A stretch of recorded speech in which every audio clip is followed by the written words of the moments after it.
Start.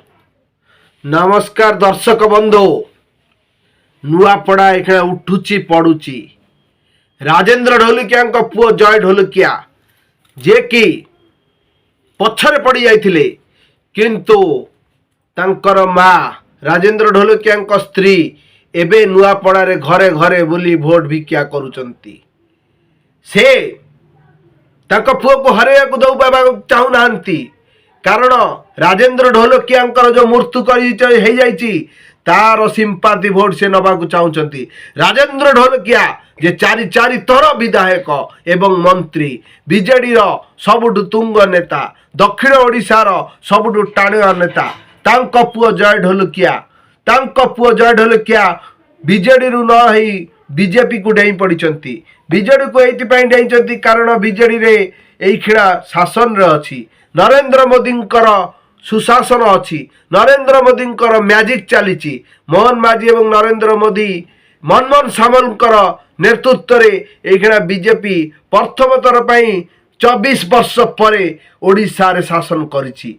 तेणु राजेंद्र ढोलकिया को जय ढोलकिया को एटा सुजोग मिलला कहले से सरकारी ढल को जीवे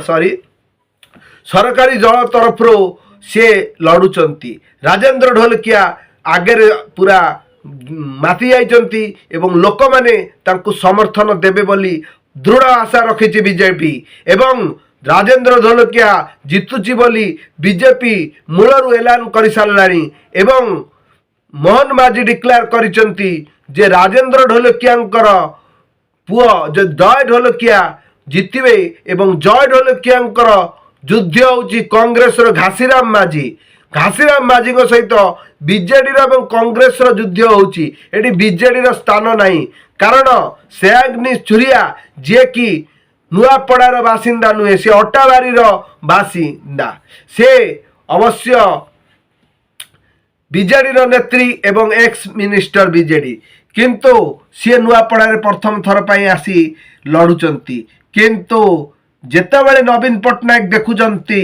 जे स्नेहाग्नि छुरिया पछरे काले पड़ीजिवे नवीन पट्टनायक एबे आसी पूरा नुआपड़ारे घांटिलाणी महाभारत चली महासंग्राम चली कारण यही खेला युद्ध चलुनी ये नुआपड़ा इलेक्शन नुहे या आपण भावे गोटे भुवनेश्वर हो जाइए बॉम्बे सहर हो जाइए हजार हजार लोक लक्ष लक्ष नुआपड़ारे प्राय 2.5 लाख भोटर अच्छा तादर आदिवासी भोट मिनिमम 1.5 लाख आदिवासी भोट अच्छी।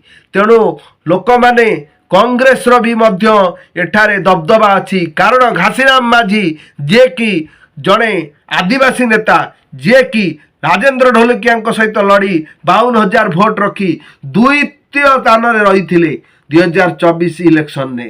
तेणु एथर त्रिमुखी लड़ाई होची। तेणु बीजेपी स्टार प्रचारक भाव में अनुभव महांती को आणिके अनुभव महांती सिद्धांत महापात्र आकाश दास 3 सुपरस्टार ओडिशार 3 जन सुपरस्टार बहुत चर्चित नेता उभय समस्ते योग्य समस्ते एमपी होती एमएलए जेबे तो निजे सिद्धांत महापात्र एवं आकाश दास 2 जन जांक एथर एमएलए रे विजय होती। तेणु एवं आपणकर अनुभव महांती ओडिशार नंबर 1 सुपरस्टार तांकु देखिए प्रबल भिड़। तेणु बीजेपी तार रण बल कौशल सबू लगे ये इलेक्शन टा किपरि जितियो बोली। तेणु नवीन पट्टनायक कहीं पछरे पड़े से मध्य ओडिशार सुपरस्टार बाबूसान महांती के रण क्षेत्र को पठे देछन्ति स्टार प्रचारक भावे बाबूसान महांती ओलीवुड क्वीन वर्षा प्रियदर्शनी आसी एबे नुआपड़ारे भोट भिक्षा करुचंती बीजेडी भोट भिक्षा करुचंती लोक प्रबल देखिया पाई मानकु कौ सुपरस्टार कौन अतीत में भाव में होता जिते अनुभव महांती केन्द्रापड़ारू लड़ी से अनुभव महांती बीजेडी लड़ी एवं तांको टक्कर देवाई से आपणकर बाबूसान महांती बीजेपी रू थे। एथर पाई पूरा उल्टा एबे बीजेपी रू आसुचंती अनुभव महांती बीजेडी रू आसुचंती ବାବୁସାନ ମହାନ୍ତି ଆପଣ ଜାଣିଥିବେ ବୋଉ ଭୁଟୁ ଭୂତ ଯେ କି ରେକର୍ଡ ସଂଖ୍ୟକ 25 କୋଟି ଟଙ୍କା କମେଇଛି ଏବଂ ତାଙ୍କୁ ହିନ୍ଦୀର ପ୍ରଡକ୍ସନ ହାଉସ୍ ଧର୍ମା ପ୍ରଡକ୍ସନ ଯେ କି ଇଣ୍ଡିଆର ନମ୍ବର 1 ପ୍ରଡକ୍ସନ ହାଉସ୍ ସେଇ ଫିଲ୍ମଟାକୁ ନେଇ ହିନ୍ଦୀରେ ତିଆରି କରିବ। ତେଣୁ ବାବୁସାନଙ୍କ ପପୁଲାରିଟି ଏବେ ପାନ୍ ଇଣ୍ଡିଆ ସ୍ତରରେ। ତେଣୁ ବାବୁସାନକୁ ଦେଖିବା ପାଇଁ ଲୋକମାନେ ପାଗଳ। ତେଣୁ କିଏ ଜିତିବ କିଏ ହାରିବ କିନ୍ତୁ ସବୁଠୁ ଏଇଖିଣା ରୋଚକ ସ୍ଥିତି ହେଉଛି ନବୀନ ପଟ୍ଟନାୟକ ନିଜେ ନୂଆପଡ଼ାରେ ଘରେ ଘରେ ବୁଲି ଭୋଟ ମାଗିବେ ନବୀନ ଏବଂ ନବୀନକୁ ଦେଖିଲା ବେଳେ ଆବାଳ ବୃଦ୍ଧ ବନିତା ଲୋକମାନେ ନବୀନଙ୍କ ସପକ୍ଷରେ ପଳେଇ ଆଇଲେଣି। କାରଣ ନବୀନକୁ 2024ରେ ଯେଉଁ ବିଜେପି ମାତ୍ ଦେଇଥିଲା ତାର କାରଣ ହେଉଛି ସେ ଗୋଟେ ମିଥ୍ୟା ପ୍ରତ୍ୟାଚାର ସବୁଆଡ଼େ କରିଥିଲେ ଯେ ପାଣ୍ଡିଆନ ହେବେ ଓଡ଼ିଶାର ମୁଖ୍ୟମନ୍ତ୍ରୀ। ନବୀନ ପଟ୍ଟନାୟକ ଦେହ ଖରାପ, ନବୀନ ପଟ୍ଟନାୟକ ହାତ ଥରୁଛି, ନବୀନ ପଟ୍ଟନାୟକ ବେଶୀ ଦିନ ବଞ୍ଚିବେନି, ନବୀନ ପଟ୍ଟନାୟକ ଓଡ଼ିଶାକୁ ଶାସନ କରିବେନି। ଯଦି ଆମେ ଭୋଟ ଦେବା ତାହେଲେ ଗୋଟେ ତାମିଲ ଲୋକ ଆସି ଓଡ଼ିଶାରେ ଶାସନ କରିବ ଯାହାକୁ ଓଡ଼ିଶାବାସୀ କେବେ ବି ଗ୍ରହଣ କଲେ ନାହିଁ। ସେ ସ୍ୱରୂପ ବିଜେଡି ଏଥର ହାରିଯାଇଛି। କିନ୍ତୁ ନବୀନ ପଟ୍ଟନାୟକ ଏଥର ସ୍ପଷ୍ଟ ଭାବରେ ପ୍ରମାଣିତ କରିଦେଇଛନ୍ତି ସେ କାହାର ଦାୟିତ୍ୱରେ କାହା କଥାରେ ଚଳନ୍ତି ନାହିଁ। ନବୀନ ପଟ୍ଟନାୟକ ହେଉଛନ୍ତି ଏକାକୀ ସର୍ବେ ସର୍ବା ଏବଂ ନବୀନ ପଟ୍ଟନାୟକ ମଧ୍ୟ ନୂଆପଡ଼ାରେ ତାଙ୍କ ପୁତୁରା ତଥା ବିଜେଡିର ଆଗାମୀ ଦିନର ପ୍ରେସିଡେଣ୍ଟ ଏବଂ ଅରୁଣ ପଟ୍ଟନାୟକ ଯେ କି ଆପଣଙ୍କର ନବୀନ ପଟ୍ଟନାୟକ ବଡ଼ ଭାଇ ପ୍ରେମ ପଟ୍ଟନାୟକ ପୁଅ ସିଏ ଆସି ନୂଆପଡ଼ାରେ ଭୋଟ ଭିକ୍ଷା କରିବେ। ତେଣୁ ଏଠାରେ 1 ନମ୍ବରରେ ବିଜେଡି, 2 ନମ୍ବରରେ ବିଜେପି 1, 2ରେ ଲଢ଼ୁଛନ୍ତି। କଂଗ୍ରେସ 3 ନମ୍ବରକୁ ଖସି ଯାଇଛି। କଂଗ୍ରେସ କିନ୍ତୁ ଏଇଖିଣା ଯେଉଁ ପ୍ରଚାର ମଇଦାନରେ କଂଗ୍ରେସ ପଛରେ ଅଛି କିନ୍ତୁ ଇଲେକ୍ସନ ରେଜଲ୍ଟ ଯେତେବେଳେ ଯାକେ ନ ବାହାରିଛି ବିଜୟ ଯିଏ ନ ହେଇଛି କାରଣ ଲୋକମାନେ ଆସିବେ, ଭିଡ଼ ହବ, ଷ୍ଟାର ମାନଙ୍କୁ ଦେଖିବେ।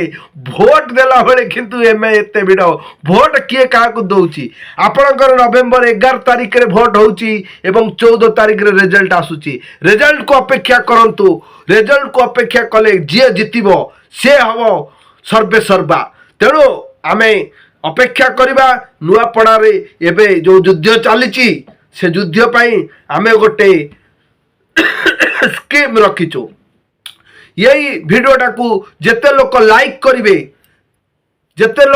କରିବେ ସେମାନଙ୍କର ଆମେ ଗୋଟେ ଲକି ଡ୍ର କରିଛୁ। ସେ ଲକି ଡ୍ରରେ ଯେଉଁମାନେ ପ୍ରଥମ ପ୍ରାଇଜ୍ ଗୋଟେ କାର୍ ରହିଛି ମାରୁତିର ଏବଂ ଦ୍ୱିତୀୟଟି ରହିଛି ଲକି ଡ୍ରରେ କିନ୍ତୁ ଆମର ମିନିମମ୍ ଗୋଟେ ସର୍ଭେ ହେଇଛି ମିନିମମ୍ ଆପଣଙ୍କର 10,000 ଲାଇକ୍ ଦରକାର।